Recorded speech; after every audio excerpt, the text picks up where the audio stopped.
Nag-start po ako na nakilala ay na trabaho kay Boss Aldi 28 December 2018. Then after that, ma'am, na-assign kami sa mga bata, sa mga kids, kay ma'am, kay boss. Nung habang tumatagal, ma'am, nung hindi pa lumabas yung flood control na yan, at hindi pa pumupo na congressman or apro si boss, nagdi-deliver na rin po kami, ma'am, sa mga, minsan kumukuha kami sa, paunti-unti pa lang kumukuha kami sa mga bangko, then dinideliver sa opisina o dinideliver doon sa from bangko, dinideliver sa POBs minsan. Pero minsan noon, ma'am, pa isa-isang maleta pa lang.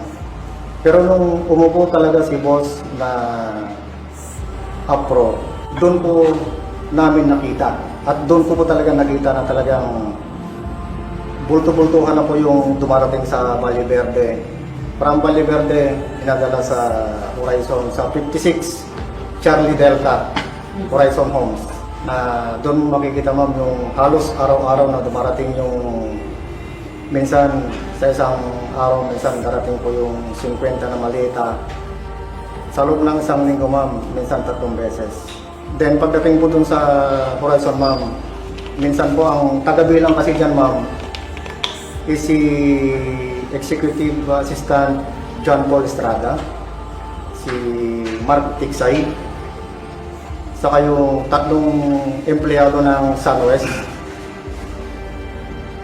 Sila po yung naaatasan talaga ng bilang buwan bago i-deliver po sa mga dapat deliver. Sabi nga na minsan kasi si boss, nilalapitan din talaga ng mga congressman, mga senator, nangungutang din talaga sa kanya. Nung unang nung hindi pa pumutok yung na yan, issue ng flood control o ang yan.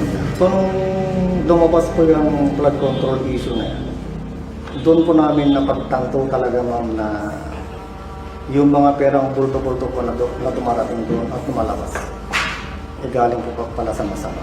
Then nung yan po, ma'am, yung pagdi-deliver po namin doon kay yun ang nasaksyan ko na marami po. Kasama po si John Paul Estrada at meron po kami mga picture sa kabili dyan.